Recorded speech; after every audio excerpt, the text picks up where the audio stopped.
ان ساری صفات میں ایک صفت میں تھوڑا سا ذکر کرنا چاہوں گا، وہ ہے مجبور لوگوں کی مدد کرنا، مجبور لوگوں کا سہارا بننا۔ لیکن جس ماحول میں ہم رہ رہے ہیں، جس کلچر میں ہم رہ رہے ہیں، یہاں مجبور لوگوں سے فائدہ اٹھانا کاروبار بن گیا ہے، کاروبار بن گیا ہے مجبور لوگوں سے فائدہ اٹھانا۔ مدینے میں مسلمانوں کے لیے پینے کا پانی نہیں تھا تو مسلمان خرید کر پیتے تھے، مجبور تھے۔ یہ میٹھا پانی ایک ہی کنویں میں ملتا تھا اور صحابہ پیسہ دے کر خرید کر پیتے تھے۔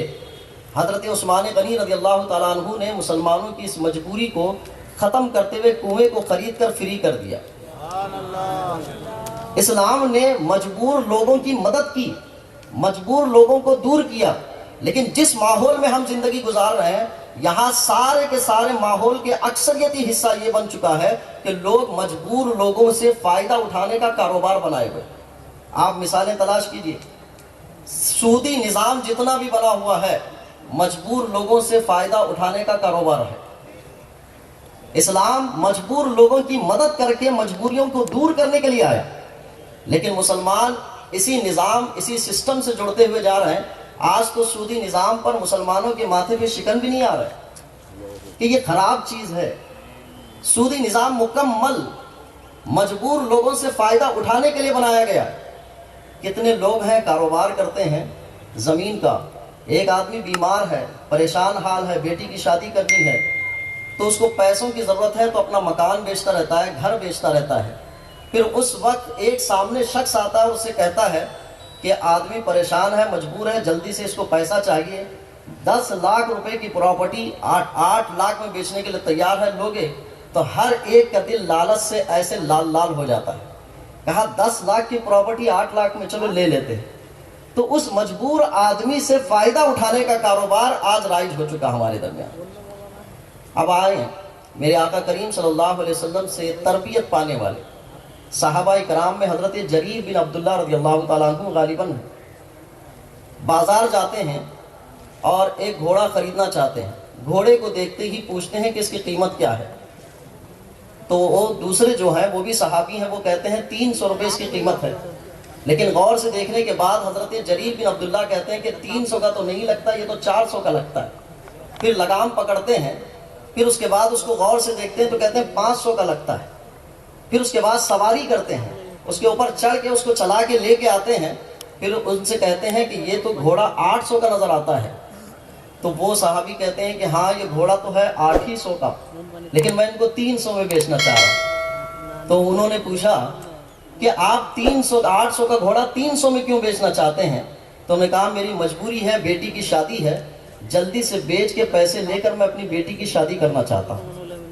تو حضرت جریر بن عبداللہ رضی اللہ تعالیٰ عنہ نے انہیں 800 روپے دیے اور یہ کہا کہ یہ لیجئے 800 روپے، اس کی اصلی قیمت میں آپ کو دیتا ہوں۔ ان صحابی نے کہا کہ میں 800 کا گھوڑا 300 میں بیچ رہا ہوں، میری مجبوری ہے، لیکن آپ 300 کے گھوڑے کو 800 میں کیوں لے رہے ہیں؟ تو وہ کہتے ہیں کہ میری مجبوری ہے۔ تو کہا آپ کی مجبوری کیا ہے؟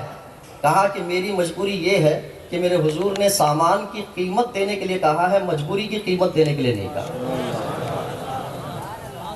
میں مجبوری نہیں خرید سکتا۔ کاروبار اتنے بن گئے اور ہر کاروبار کو مسلمان بہت آسانی سے لیتے جا رہے ہیں، اس کو سمجھ نہیں آ رہی کہ یہ چیز اسلام میں کچھ بنتی بھی ہے کہ نہیں ہے۔ ایک لفظ ہمارے کانوں تک ٹکراتا ہے بار بار، اسلام اخلاق کے زور سے پھیلا ہے، لیکن اخلاق کے زوال کی کہانیاں اگر ہم دیکھیں تو اتنی خراب ہو چکی ہیں ہماری کہانیاں، اتنی تصویر ہماری خراب ہو چکی ہے اخلاق کی کہ مجبور آدمیوں کو تلاش کر کے کاروبار کرنے کے جستجو میں لگے ہوئے ہیں۔ یہ وہ ماحول ہے، یہ وہ کلچر ہے جو مسلمانوں پر حاوی ہوتا جا رہا ہے، اور اسی کلچر اور اسی نظام کو ختم کرنے کے لیے اصلاح معاشرہ کے جلسے ہوتے ہیں۔ اصلاح معاشرہ کا معنی کیا ہوا کہ آپ اپنی سوچ جو بنا کے رکھے ہوئے ہیں، آپ کلچر اور سوسائٹی کی جو سوچ بنا کے رکھے ہوئے ہیں، وہ ساری سوچیں صحیح نہیں ہے۔ صحیح سوچ اسلام کی ہے، اسی کا نام اصلاح معاشرہ، اسی کا نام اصلاح معاشرہ۔ اسلام کی طرف آئیں۔ اسلام ہمیں اخلاقیات کی تعلیم دیتا ہے۔ آپ کہیں راستے میں کسی کا ایکسیڈنٹ ہو جائے، وہاں ایمبولینس پہنچی تو ایمبولینس پہنچنے میں مریض کو اٹھا کر ہاسپٹل لے جاتی ہے، اب آپ اور ہم جانتے ہیں کہ مریض پریشان حال ہے، مجبور ہے، لیکن اس کو اٹھا کے لے جانے والی ایمبولنس میں بعض لوگوں کی یہ کہانی ہے کہ ایمبولنس والا اس ہاسپٹل کو لے کے جاتا ہے جہاں سے اس کو کمیشن ملتا ہے. پہلے ہی وہ پریشان ہے، ایکسیڈنٹ ہو گیا ہے، جان کے لالے ہیں، پھر ایمبولنس والا. اگر کوئی یہ غیر مسلم کر رہا ہے تو میرا اس پر کوئی اعتراض نہیں، لیکن اگر کوئی مسلمان کر رہا ہے تو اسلام نے تو یہ تعلیم دی تھی مجبور لوگوں کی مدد کرو. آپ نے ہم نے کہاں سے یہ کاروبار بنا لیا کہ ایسے ہاسپٹل لے جا کر ان کو وہاں ایڈمٹ کرا کے پھر ان سے بھی معاوضہ لے لیں اور پھر اپنے ایمبولنس کا چارج بھی زیادہ کر دیں. مجبور لوگوں سے فائدہ اٹھانے کی کہانیاں ہمارے پاس. اور اس میں سب سے بڑی کہانی ہماری یہ ہے، ماں باپ ہیں، بوڑھے ہو چکے ہیں، کمزور ہو چکے ہیں. پہلے جوانی تھی تو اس حالت میں بچوں کو ڈرا بھی لیتے تھے، مار بھی لیتے تھے، ان کی تہدید بھی کر لیتے تھے. لیکن اب بوڑھے ہو گئے ہیں، کمزور ہو گئے ہیں. ان کے مقابل میں ایک بیٹا، دو بیٹے ہیں، بہویں ہیں، پوترے ہیں، سب کچھ ہیں. ان کی تعداد زیادہ ہو گئی. بوڑھے ماں باپ ہیں، کمزور ہیں، تو اب یہ کچھ بول نہیں سکتے. تو بول نہ سکنے کی صورت میں یہ جب کمزور اور مجبور ہیں تو پھر بیٹا اپنی طاقت بتا رہا ہے، بہو اپنی طاقت بتا رہی ہے. پھر ان مجبوروں کے ساتھ جو سلوک کیا جا رہا ہے، کتنے مسلمانوں کے گھر ایسے ہیں کہ ماں باپ اپنی عزت، اپنی غیرت اور اپنے منہ کو چھپانے کے لیے بچوں کی زیادتیوں کو برداشت کر رہے ہیں اور خاموش بیٹھے ہوئے ہیں. جو اسلام مجبوروں کی مدد کے لیے آیا تھا، قرآن پاک میں اللہ تبارک تعالیٰ نے ارشاد فرمایا، رب ارحمہما کما ربیانی صغیرا. بندہ مومن کو یہ دعا تجویز فرمائی تھی کہ تم اپنی ماں باپ کے لیے ایسی دعا کرو کہ اے مولا میرے ماں باپ پر رحم فرما جیسا کہ بچپن میں انہوں نے مجھ پر رحم کیا ہے. کتنی کہانیاں ہیں گھروں کی. مجبور لوگوں سے فائدہ اٹھایا. آج باپ مار نہیں سکتا، سوسائٹی میں میرے خلاف جا نہیں سکتا، تو ماں باپ پر ظلم و ستم کرنے کی کہانیاں بچوں کی طرف سے بڑھتی جا رہی ہیں. سوچ پر عمل کر لیجئے. آپ اپنی سوچ پر بھی عمل کر کے دیکھ لیجئے، سوسائٹی کی بھی سوچ پر عمل کر کے دیکھ لیجئے.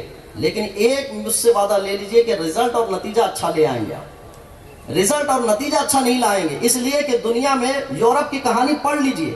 اس یورپ کی کہانی میں انسانوں کو جتنی آزادی دی گئی تھی، انہوں نے انسانیت کے لیے انسانیت سوزی والا رزلٹ لے آیا.